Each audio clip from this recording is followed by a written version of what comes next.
Break के बाद एक बार फिर से आपका स्वागत है। आप देख रहे हैं आपका बाजार और अब म्यूचुअल फंड में हम बातचीत करने वाले हैं। म्यूचुअल फंड से जुड़े जो हमारे कॉलर्स होंगे उनसे, हालांकि ये टिपिकली दिसंबर जो है तो इसमें कुछ हद तक एक्टिविटी साक्षी फीकी ज़रूर पड़ जाती है म्यूचुअल फंड्स की, बट ओवरऑल ये जो साल है वो काफ़ी इवेंटफुल रहा है म्यूचुअल फंड इंडस्ट्री के लिए।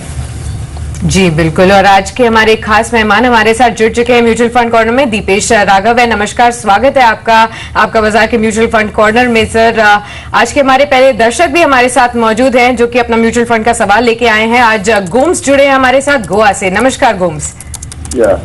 जी बताइए, क्या जानना चाहते हैं आप? I plan to invest around 20,000 per month in ELSS and another 20,000 per month in non-taxable mutual funds. With a time horizon of 5 to 10 years for my child's education and 15 to 20 years for my child's marriage. All right. I want some suggestions in large cap, multi cap, mid cap, small cap and hybrid equity funds from EL. जी चलिए, आपको सलाह जरूर दिलवाएंगे। हमारे साथ आज के खास मेहमान मौजूद हैं। दीपेश, इनका सवाल है कि ये इन्वेस्टमेंट करना चाहते हैं म्यूचुअल फंड स्पेस में, 40,000 पर मंथ का ये निवेश करना चाहते हैं और साथ ही साथ टैक्स इंसेंटिव्स के लिए भी और टैक्स बचत के लिए लिहाज से भी कोई ऐसे फंड्स के ऑप्शंस भी जानना चाहते हैं आपसे, क्या सलाह होगी? जी जरूर। सबसे पहली बात, गोम्स ने अपना इन्वेस्टमेंट होराइजन नहीं बताया है और बशर्ते ने इस बात का अंदेशा जरूर दिया है कि अपने बच्चों की पढ़ाई और शादी के लिए पैसा सेव करना चाहते हैं।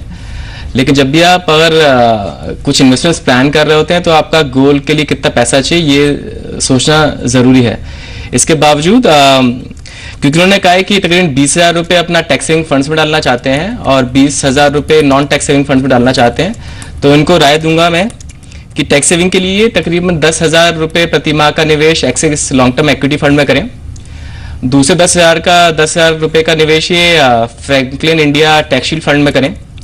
नॉन टैक्स सेविंग फंड्स के हिसाब से ये 10,000 रुपये प्रति माह ICICI focus blue chip fund में डाल सकते हैं और ये 10,000 रुपये मिराय एसेट इंडिया अपॉर्चुनिटीज फंड में डाल सकते हैं।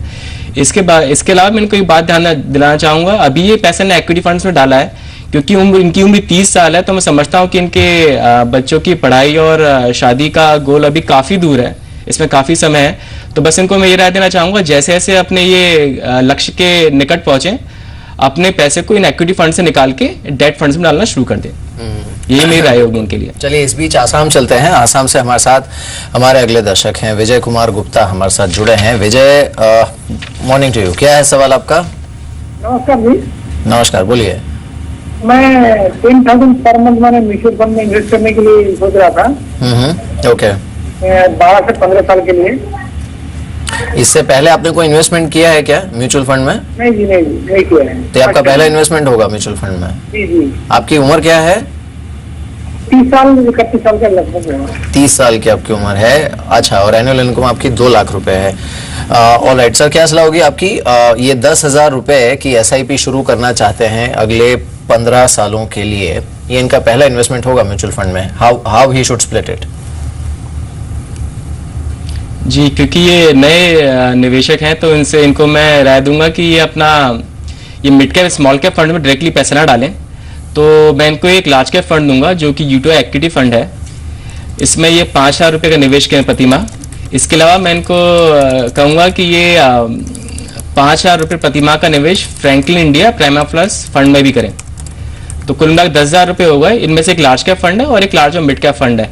तो इसके हिसाब से, क्योंकि इनकी उम्र भी कम है इनके और ये नए निवेशक हैं, इनके लिए सही रहेगा। इनको बस एक बात और बताना चाहूँगा, ज़्यादातर नए निवेशक इक्विटी मार्केट्स में जो वोलेटिलिटी रहती है उससे कई बार नर्वस होकर अपने यूनिट्स को लिक्विडेट कर देते हैं। ऐसा ना करें। इक्विटी म्यूचुअल फंड्स आपके लॉन्ग टर्म इन्वेस्टमेंट्स हैं, इसमें बने रहें। थोड़ी सी वोलेटिलिटी रहेगी पर आपको लंबे समय में आपको काफ़ी फायदा भी होगा इससे। जी बिल्कुल। और अगर आप भी म्यूचुअल फंड से जुड़ा हुआ कोई भी सवाल पूछना चाहते हैं तो पूछ सकते हैं। फंड हमारा कीवर्ड है, फंड लिखकर अपना सवाल लिखिए और भेज दीजिए 57575 पर। आप हमें कॉल भी कर सकते हैं, हमारी 2 लाइंस ओपन है। हमारी टोल फ्री लाइन है 1800-180-3545। हमारी ऑल्टरनेट लाइन है 0120-425-8237। इसी के साथ हमारे अगले दर्शक भी जुड़ चुके हैं। पुणे से राजेश कुमार ने हमें कॉल किया है। नमस्कार राजेश जी। नमस्कार, मेरा सवाल है जी। मैं SIP से ऑलरेडी 6 फंड में इन्वेस्टमेंट 2015 अप्रैल से स्टार्ट किया हूँ। जी, ये फंड है Birla Sun Life MNC, Canara Robeco emerging equity, Franklin smaller company fund, L&T prudence, Reliance small cap, ICICI value discovery. जी। इसमें Reliance small cap and ICICI value discovery में 1500 रुपीज की SIP है और बाकी सब में 3000 रुपीज की SIP है। मेरा स्ट्रेटजी ये है कि मैं 10 साल तक ये इन्वेस्ट करूंगा जी। पैटर्न में और अगला 5 साल होल्ड करूंगा, यानी total holding period 15 years and investment period 10 years. Alright. मैं ये जानना चाहता हूँ कि ये 6 फंड हैं, ये 6 फंड फर्स्ट ऑफ ऑल सही है, कैसे हैं और मैं क्या एक्सपेक्ट कर सकता हूँ रिटर्न का? ऑलराइट, आपको सलाह दिलवा देते हैं। दीपेश, इनका जो करंट पोर्टफोलियो है इसमें काफी सारे इन्वेस्टमेंट फंड्स में ये निवेश करते हैं SIP के थ्रू और अगले 10 साल तक के लिए भी यहाँ पर निवेशित रहना चाहते हैं। आपसे जानना चाहते हैं कि इन्होंने जो अपना पोर्टफोलियो बनाया है क्या वो सही है या फिर आप इनमें कुछ एडिशंस या सब्ट्रैक्शंस करना चाहेंगे?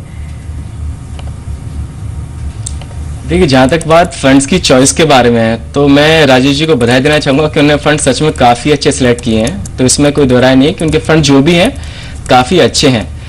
बस जो मेरा एक ऑब्जर्वेशन इनके बारे में होगा वो ये है कि इनका जो अभी पोर्टफोलियो है वो थोड़ा सा मिड कैप हैवी है। तो जैसे इनका तकरीबन 7,500 रुपए इनका प्रतिमाह इनका मिड कैप फंड्स में जा रहा है।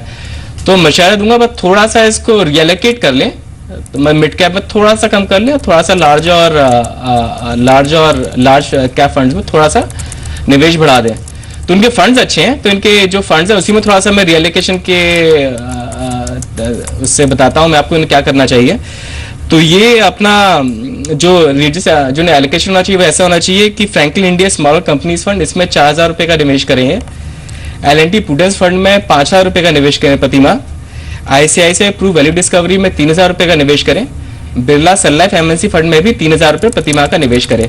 जो 2 फंड मैंने इनके बशर्ते इनके पोर्टफोलियो से हटाने को कहा है, पर इसका मतलब ये नहीं कि फंड बुरे हैं, वो फंड अच्छे हैं, पर इनके एज को देखते 43 इनकी एज है, तो मैं सजेस्ट करूंगा थोड़ा सा कम रिस्क लें, मिड कैप फंड से थोड़ा सा पीछे है, थोड़ा सा लार्ज कैप का एलोकेशन बढ़ाएं। इनका एक और सवाल था जिसमें इन्होंने पूछा था कि इनका एक्सपेक्टेड उनका कॉर्पस क्या हो जाएगा कि अगर ये 15 साल तक निवेश करते हैं इन फंड्स में।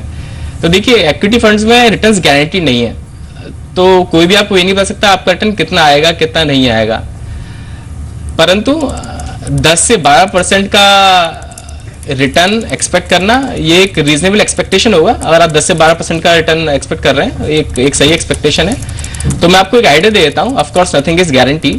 अगर आप 15,000 रुपए प्रतिमाह 15,000 रुपए का निवेश कर रहे हैं प्रतिमाह 15 साल के लिए, तो तकरीबन आपका कॉर्पस 75 लाख का हो जाएगा। तो ये आपका होना चाहिए। इसमें रिटर्न इक्विटी फंड में रिटर्न की कोई गारंटी नहीं है, पर आप लंबे समय तक अगर आप इसमें निवेशित रहते हैं तो आपको काफी फायदा होना चाहिए। बिल्कुल। चलिए, इस बीच हमारे साथ हमारे अगले दर्शक हैं, उनसे सवाल ले लेते हैं। हमारे साथ अपना सवाल लेकर बिमलेश कुमार हैं मुंबई से अपना सवाल लेकर। बिमलेश, बोलिए, क्या है सवाल आपका?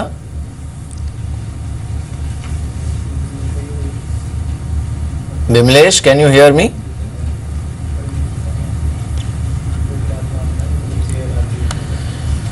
आई think we lost connection with him, लेकिन उनकी जो डिटेल्स हैं वो हमारे पास हैं, आप स्क्रीन पर देख सकते हैं। तो इनका जो एग्जिस्टिंग इन्वेस्टमेंट है इसमें क्या कोई बदलाव की ज़रूरत है, और साथ ही ये 2 से 3 हज़ार रुपये की एडिशनल SIP करना चाहते हैं। इनका जो पोर्टफोलियो है इसमें HDFC टॉप 200 है, ICICI प्रू वैल्यू डिस्कवरी है और Birla Sun life equity funds हैं। क्या सलाह होगी आपकी सर? देखिए, इनका 6,000 पे निवेश कर रहे हैं, 9,000 करना चाहते हैं, सही अप्रोच है ये। कुछ इनके फंड्स हैं जो कि शायद उसके बिना इनका पोर्टफोलियो अच्छा करेगा। फॉर इंस्टेंस, इनके पोर्टफोलियो में एक गोल्ड फंड है। तो वैसे मैं कमोडिटी एक्सपर्ट नहीं हूँ, पर मेरे हिसाब से गोल्ड का आउटलुक बुरा है, इनफैक्ट कमोडिटीज इन जनरल का आउटलुक बुरा है। तो मैं इनको सलाह दूंगा कि इस फंड में आगे निवेश करना बंद कर दें। ये मैं मानता हूं कि अगर इनको डाइवर्सिफिकेशन पर्पस के लिए फंड अपने पोर्टफोलियो में रखना है तो वो रख सकते हैं, पर इसमें आगे से निवेश करना बंद कर दें। तो जो इनके लिए सलाह होगी वो ये रहेगी कि HDFC टॉप 200 फंड में 2,000 रुपये प्रतिमाह का निवेश करें।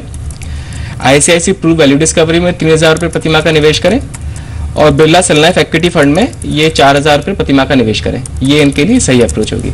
ऑलराइट, चलिए बहुत बहुत शुक्रिया दीपेश हमारे साथ जुड़ने के लिए और इन सभी म्यूचुअल फंड के सवालों पर भी बातचीत करने के लिए। वक्त तो चला है आपका बाजार को यहीं समेटने का, हमें दीजिए इजाजत, लेकिन ब्रेक के बाद आप देख सकेंगे कमोडिटी की तमाम अपडेट्स मृत्युंजय के साथ। नमस्कार।